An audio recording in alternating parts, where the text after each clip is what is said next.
며칠 전에 제 딸에게 이렇게 아이 엄마가 사과를 까서 주면서 아빠 드려, 이렇게 아빠 드세요, 이렇게 하라고 했습니다. 어떻게 했을까요? 사과를 얼른 받아서 얼른 먹었습니다. 자기가 먹었습니다. 이번에는 다시 한번 사과를 주면서 아빠 드세요, 이렇게 또 하라고 했습니다. 그런데 어떻게 했을까요? 이번에는 어쩐 일인지 제 입에 사과를 넣어주는 거예요. 그래서 알고 봤더니 사과를 2개를 준 겁니다. 2개를 주니까 한 손에는 내 거, 또 한 손에 또 하나 더 있잖아요. 그러니까 이제 하라고 하는 대로 한 거예요. 그래서 이제 하나는 자기 입에 넣고 하나는 저에다가 제 입에 넣어주고 그렇게 했습니다. 또 계속 그렇게 할까 싶어서 또 2개를 주면서 이거 하나는 아빠 드세요라고 했습니다. 그랬더니 어떻게 했을까요? 또 하나는 자기 입에 넣고 하나는 아빠 입에 넣어주고 그렇게 하더라고요. 자, 그렇게 2번을 하는데 저는 마음이 참 흡족했습니다. 사과 2조각 먹었는데 마음이 흡족한 거예요. 사과 2조각에 비하면 한 10배는 될 정도의 사과가 있었는데요. 사과를 좋아하니까 다 먹으라고 그렇게 해줬어요. 오늘 말씀을 준비하는데 갑자기 그 일이 생각이 나는 거예요. 내 마음이 흡족하니까 다 먹게 해줬던 일이었어요. 그 일이 생각이 나면서 하나님도 참 그러시겠다라는 그런 생각을 하게 되었습니다. 사람들은 참 욕심이 많아서 내 양손에 있는 2개를 다 먹으려고 하고 다 가지려고 하는, 그런데 그래도 2개니까 하나는 나 먹고 하나는 아빠 주고, 참 마음이 그래도 흡족했습니다. 그래서 그냥 나머지는 다 먹을 수 있게 해줬던 일. 하나님께서 마음이 흡족하시면 이렇게 뭐든 안 주실까라는 그런 생각을 하게 됐습니다. 하나님은 우리 그러한 하나님이시잖아요.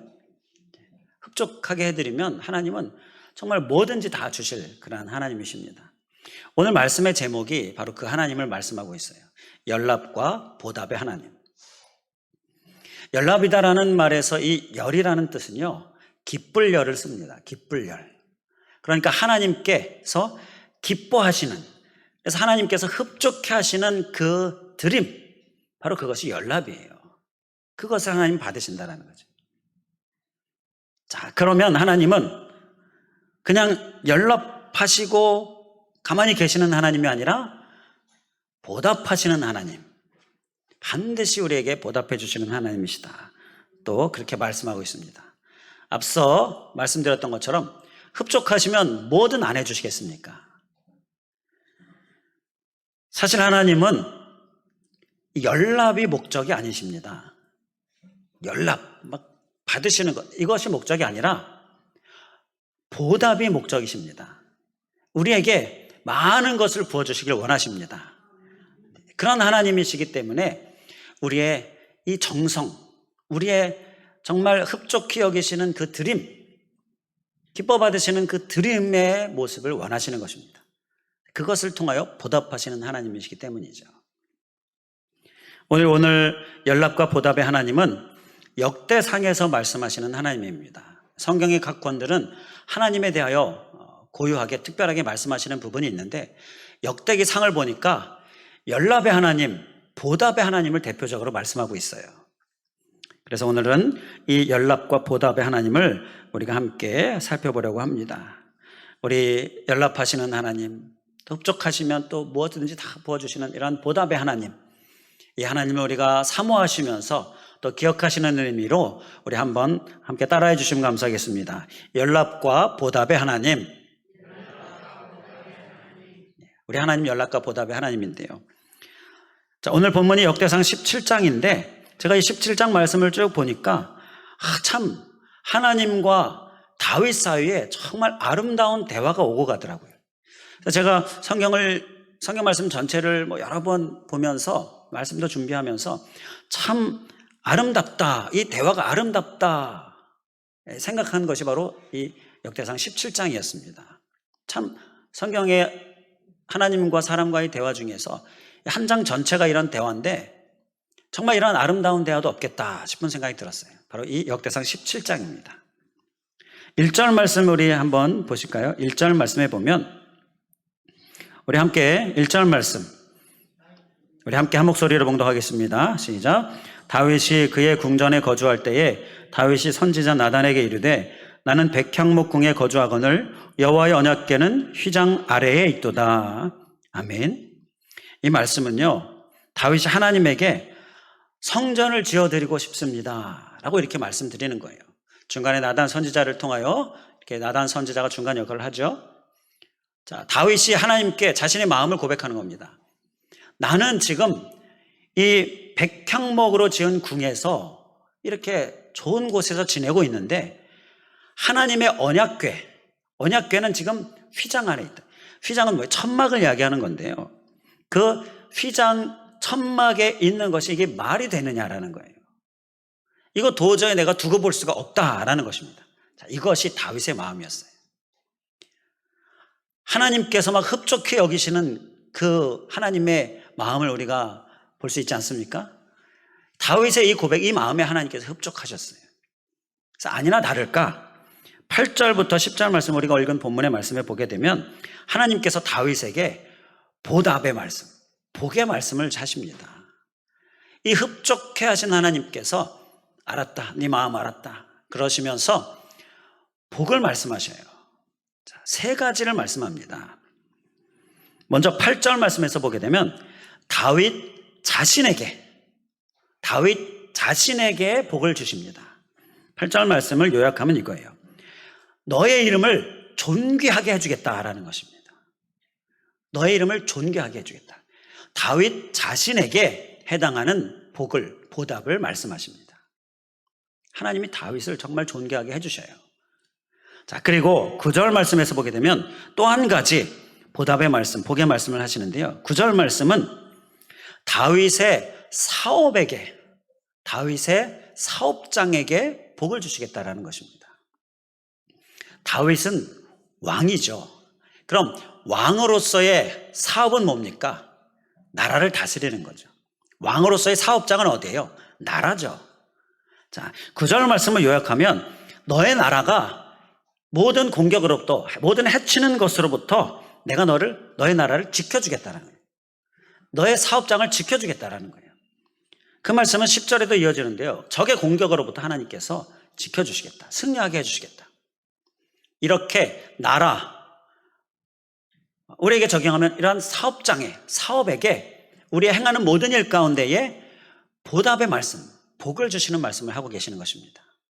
자, 그리고 10절 말씀에 보게 되면 다윗의 10절 말씀 끝부분에 다윗의 후손에게 복을 주십니다. 후손에게.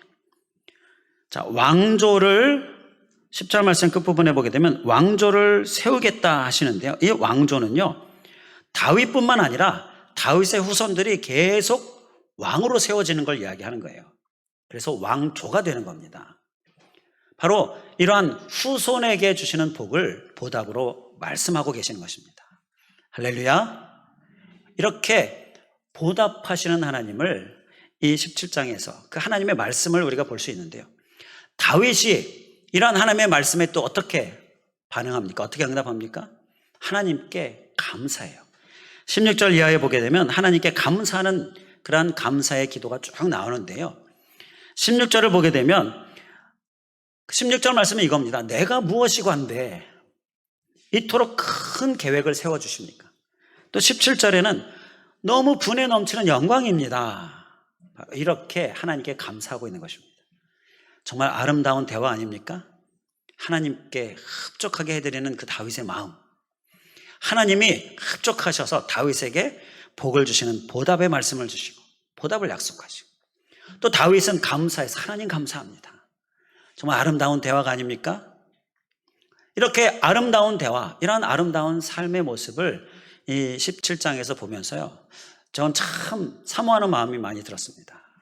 나도 하나님과 이러한 대화를 늘 하고 싶다. 하나님과의 관계가 늘 이러한 삶이 되었으면 좋겠다.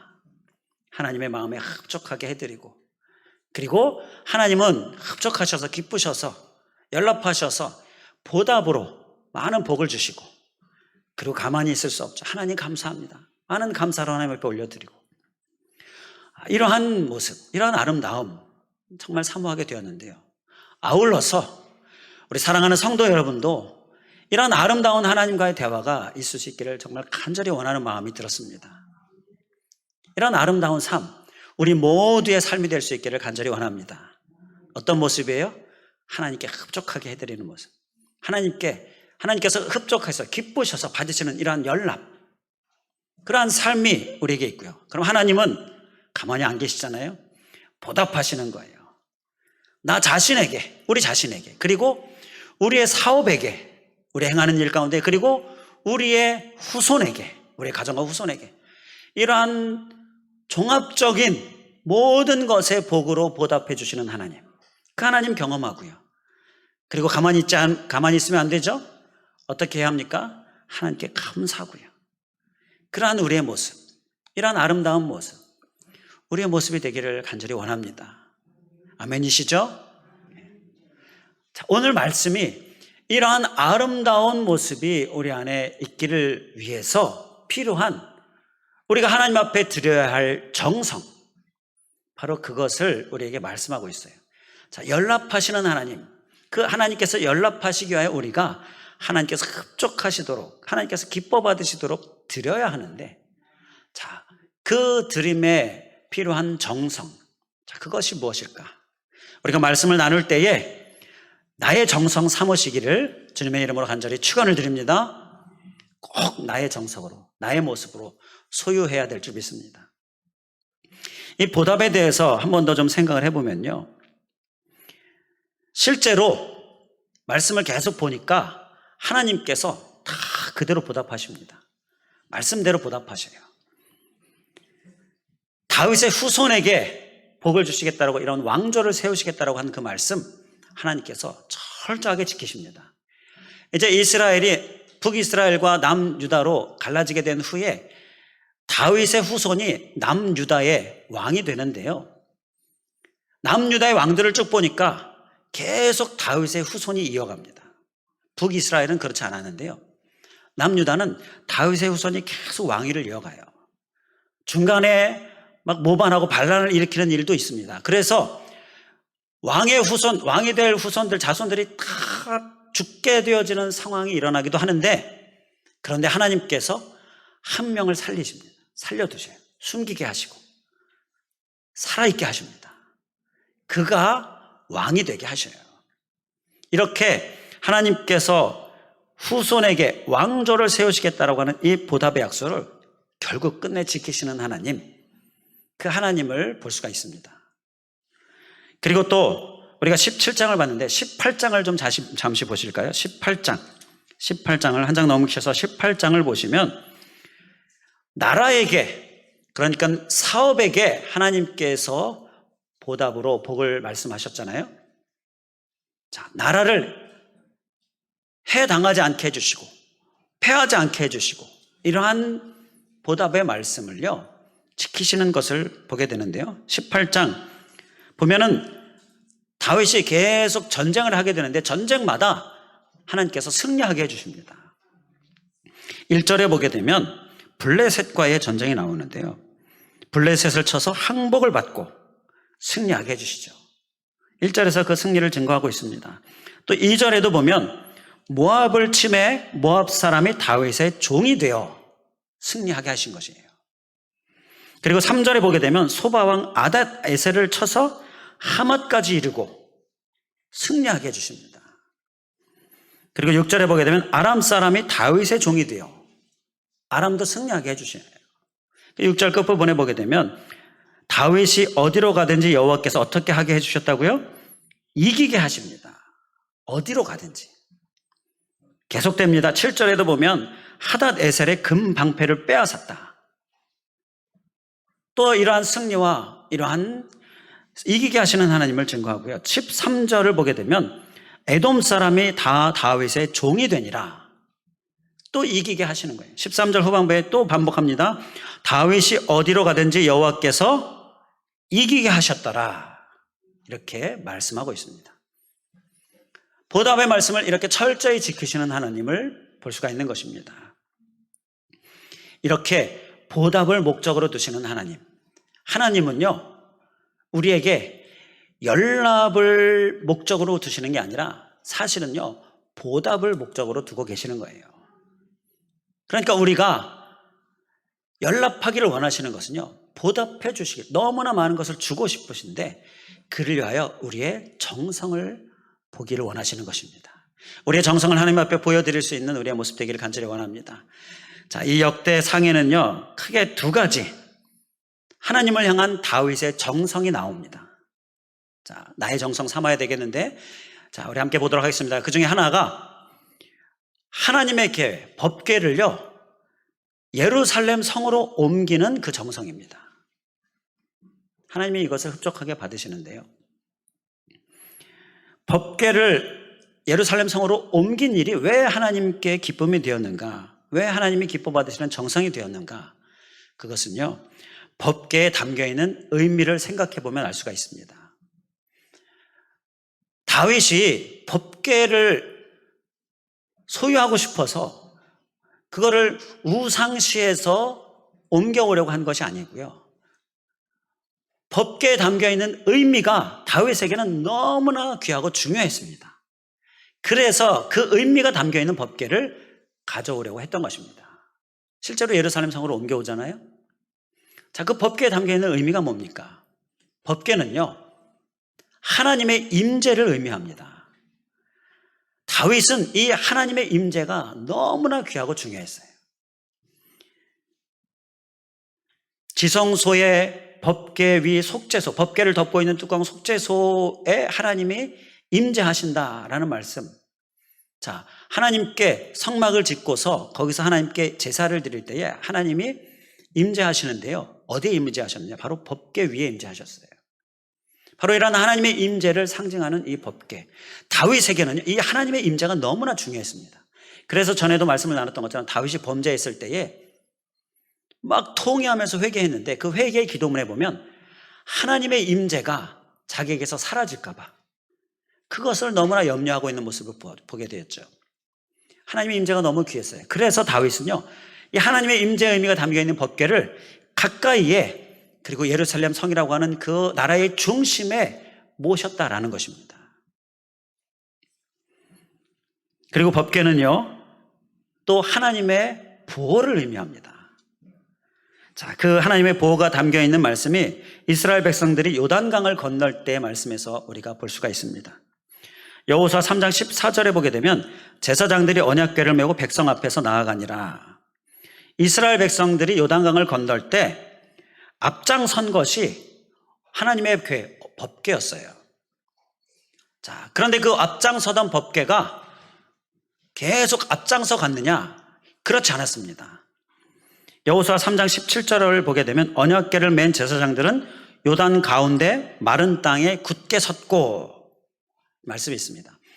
법궤가 앞서가다가 요단강, 갈라진 그 요단강 가운데에 마른 땅에 굳게 섭니다.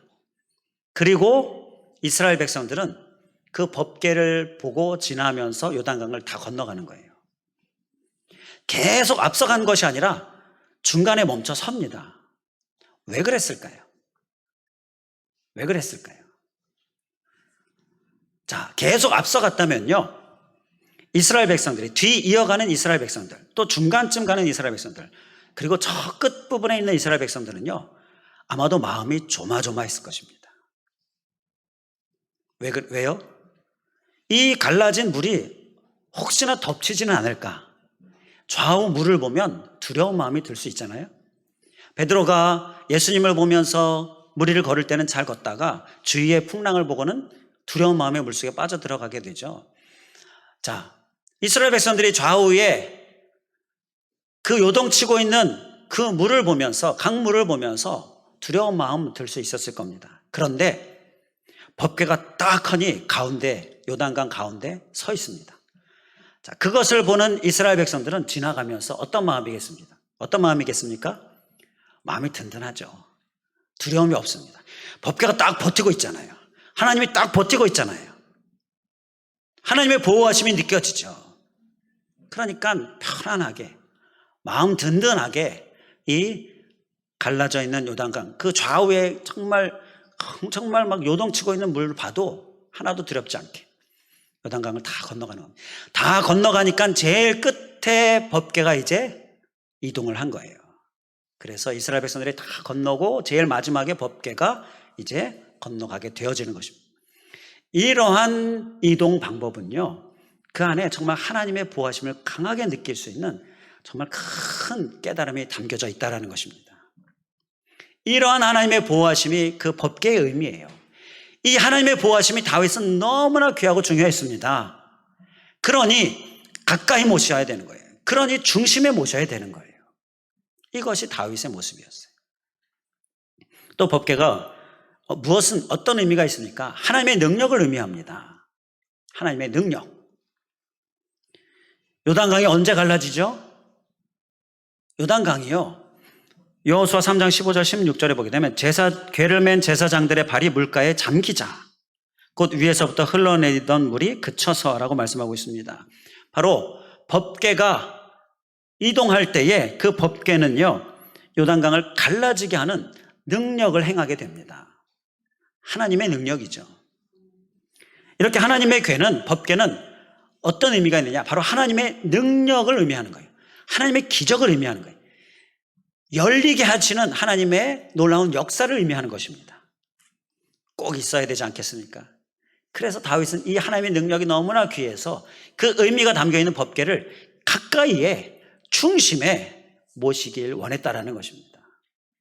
그리고 법궤는 또 어떤 의미가 있느냐? 한 가지 의미를 더 보면요, 법궤는요, 하나님의 복을 의미했습니다. 하나님의 복. 다윗이 법궤를 옮기는 1차 시도 때에 실패를 해요.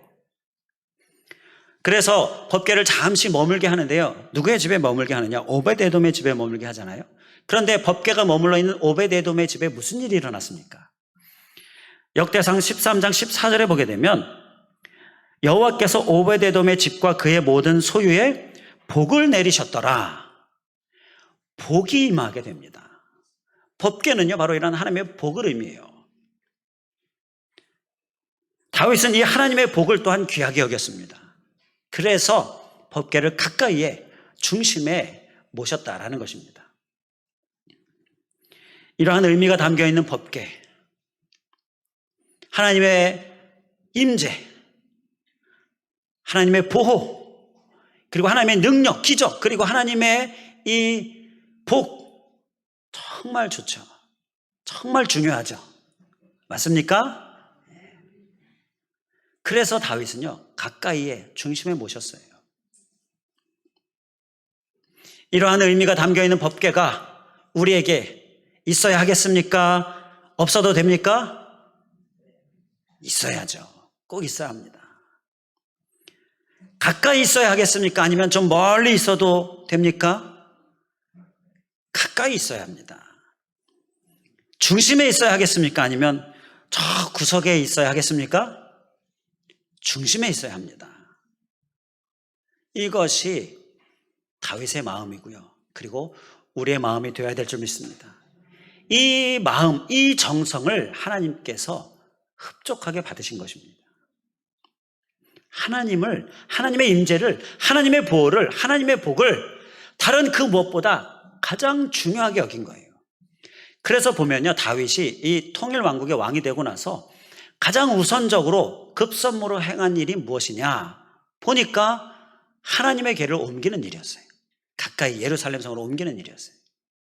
역대상의 말씀이 그것을 증거하고 있습니다. 그만큼 중요하니까, 그만큼 우선적으로 하는 거예요. 이러한 다윗의 정성과 우리의 정성에 차이가 있습니까? 차이가 보입니까? 많은 차이가 보여지게 됩니다. 꼭 있어야 하는데 하나님의 보호, 하나님의 임재, 그리고 하나님의 능력, 하나님의 복 정말 내게 너무 중요하고 꼭 있어야 합니다 라고 이렇게 아멘 아멘 하지만 실제로 삶에 보면 없어도 될 것처럼 사는 삶, 그리고 가까이 있어야 됩니다 이렇게 고백을 하지만 실제로 보면 좀 멀리 있어도 그냥 무관심하게 저 구석에 있어도 중심이 아니어도 그냥 괜찮다고 여겨지는 듯 사는 모습, 이러한 모습의 정성은요, 하나님께서 연락으로 또 보답으로 역사하기에 많이 미흡한 모습이지 않느냐라는 것입니다. 우리의 정성을 더 채울 수 있기를 주님의 이름으로 간절히 축원을 드립니다. 하나님께서 흡족하게 여기시도록, 하나님께서 기뻐 받으시도록 연락의 하나님을 경험하기 위하여서 우리의 정성을 더 채우고요, 하나님께서 흡족하게 받으시고 또 하나님의 많은 보답의 은혜를 우리가 받는 그 주인공 되시기를 주님의 이름으로 간절히 축원을 드립니다. 자, 이제 또 한 가지 다윗의 정성을 보겠는데요, 역대상의 다윗의 또 하나의 정성은요, 성전 건축을 위하여서 최선의 준비를 하는 정성을 볼 수가 있습니다. 오늘 본문의 17장에서 보면 성전 건축을 하고 싶다, 하나님 내가 성전 건축을 하려고 합니다, 자 이렇게 이야기할 때에 하나님께서 그것은 너의 몫은 아니다 라고 말씀을 하십니다. 그리고 아들 솔로몬에게 그 영광을 줘요. 자, 왜 그러냐면 다윗은요 지금 성전을 건축할 때는 아직 아닙니다. 다윗은 이제 막 나라가 하나가 되어졌어요. 그래서 이제 다윗을 왕으로 인정하고요, 공식 인정하고, 그래서 통일된 왕국의 왕이 됩니다. 그런데 아직 나라는 불안불안해요. 주변에 다른 나라들, 이방 나라들의 공격이라든지 전쟁도 필요하고요. 그러니까 그것을 다 해야 될 상황입니다. 다윗이 많은 전쟁을 해요. 하나님께서 다 이기게 하시는데 그 전쟁통 속에서 다윗이 성전을 건축하는 일은요, 하기 힘든 일이었습니다. 하나님이 이것을 아시고 다윗에게는요, 다윗의 몫으로는 나라를 튼튼하게 세우는 일, 그래서 아들 솔로몬이 성전을 건축하는 데 집중하는 데 방해가 되지 않도록 하나님의 전을 건축하는 일에 온 정성을 쏟을 수 있도록 주변 상황을 정리하는 일, 이것이 다윗의 몫이었습니다. 그리고 다윗이 너무나 바랬지만 그 성전 건축의 영광은 솔로몬에게 그 몫을 넘기시는 거예요. 하나님은 그렇지만 다윗의 그 마음, 성전 건축을 향한 그 마음은 기쁘게 받으시고요, 많은 보답의 말씀을 해주셨잖아요. 그런데 역대상 말씀을 계속 보면요, 다윗이 뭐 내가 건축할 것도 아닌데 그러면서 성전 건축의 마음을 잊었느냐? 그렇지 않았습니다. 성전 건축을 위한 모든 만반의 준비를 최선을 다해서 하는 것을 보게 됩니다. 역대상 22장 14절 말씀을 볼까요? 우리 조금 넘기셔서 22장 14절 말씀 우리 함께 보시고 함께 봉독하도록 하겠습니다. 14절 구약성경 644쪽 보시면 되겠고요. 역대상 22장 14절 말씀을 우리 찾으셔서 우리 함께 한 목소리로 봉독하도록 하겠습니다. 14절 함께 봉독하겠습니다. 시작. 내가 환난 중에 여호와의 성전을 위하여 금 10만 달란트와 은 100만 달란트와 놋과 철을 그 무게를 달 수 없을 만큼 심히 많이 준비하였고 또 제목과 돌을 준비하였으나 너는 더할 것이며. 이 말씀은 다윗이 아들 솔로몬에게 하는 말씀인데요, 다윗이 성전 건축을 위하여서 내가 최선의 준비를 다 했다, 좀 부족한 게 있다면 네가 더하면 되는데 라고 이렇게 말을 하고 있는 거예요. 자, 그 준비의 내용을 보니 금 10만 달란트를 준비했다, 은 100만 달란트를 준비했다라는 말씀이 나오는데요. 자, 금 10만 달란트 얼마나 되는 양일까요? 제가 한번 자료를 찾아보니까 오늘날 그 화폐 우리나라 돈으로 따져서 3,000조 원입니다. 3,000조. 이게 얼마나 큰 금액인가 감이 잘 안 와요. 그래서 어떻게 비교를 해보면 좋을까 해서 좀 생각해 보니까 우리나라 2021년도 올해 국가 예산을 한번 찾아봤습니다. 비교해보면 얼마나 될까. 그랬더니 국가 예산이요 556조 원 정도로 이렇게 나오더라고요.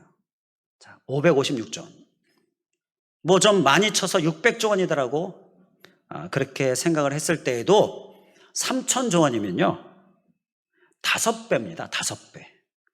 우리나라가 1년이 국가 예산이 600조 원으로 이 나라가 이 많은 사람들이 움직여지고 있는데 그거에 몇 배요? 5배나 되는 금액의 금을 준비했다라는 거예요. 그런데 금만 준비했습니까? 은도 준비했죠. 은은 100만 달란트를 준비했다라고 하는데 이 100만 달란트를 또 보니까 이건 2천조 원 정도입니다. 2천조. 역시 우리나라 예산의 3배가 넘는 금액입니다. 4배 가까이 되는 금액이에요. 그런데 그뿐입니까? 우리가 읽은 22장 14절 말씀에서 보게 되면 놋과 철도 준비하죠. 놋과 철은 얼마나 준비했습니까? 무게를 달 수 없을 만큼 심히 많이 준비해요. 무게를 달 수 없을 만큼 준비했다는 건 어느 정도 준비했다는 거예요? 얼마나 많이 준비했으면 무게를 달 수가 없습니까? 무게를 달 만한 저울이 없을 정도로 이렇게 많이 준비했어요. 정말 최선의 준비 아니겠습니까? 이 정도면 아마도 평생을 준비했을 것입니다. 다윗이 그 마음을 먹은 후에 죽기 전까지 평생을 준비하는데요. 어떻게 준비했을까요? 뭐 먹을 거, 입을 거, 자기를 위해서 쓸 거 다 쓰면서 준비했을까요? 그렇게 모으면 이렇게 모으지 못했을 겁니다. 한 푼도 안 쓰고 자기를 위해서는 한 푼도 안 쓰고 열심히 다 모으지 않았겠는가 그런 생각이 들어요. 바로 최선으로 준비했다라는 것입니다. 이 최선이 바로 하나님께서 흡족하게 여기시는 다윗의 정성이었다라는 거예요. 이러한 다윗의 최선의 정성을 보면서 우리의 모습을 한번 살펴보기를 원합니다. 우리가 하나님께 드리는 삶, 우리의 삶을 드리고 우리의 물질을 드리고 우리의 시간을 드리고 또 우리의 정성, 우리의 능력 이러한 것들을 드릴 때에 그 드림은 어느 정도인가? 최선을 드리고 있는가? 최선이라는 정성을 보시고 하나님께서 흡족해 여기시고 연락하셨는데 그리고 정말 크게 보답하셨는데 우리도 우리의 드림이 이러한 최선을 목적으로 삼을 수 있기를 주님의 이름으로 간절히 축원을 드립니다. 최선으로 드리려고 하면 하나님께서 흡족하게 여기시고 연락하시고 큰 보답으로 우리에게 부어주시는 것입니다. 우리의 모습 되기를 주님의 이름으로 간절히 축원을 드립니다. 그런데 이 최선의 드림에 대해서 우리가 한 가지 좀 더 생각해 보기를 원하는 것이 있습니다.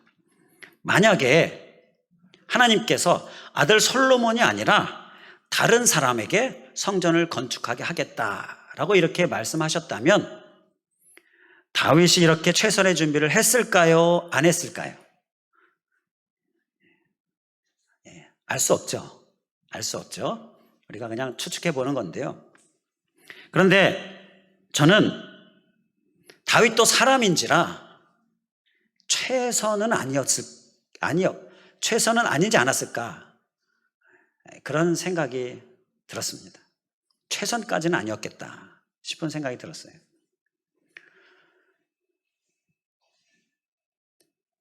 아들 솔로몬에게 그 영광이 돌려지게 되는 건데요.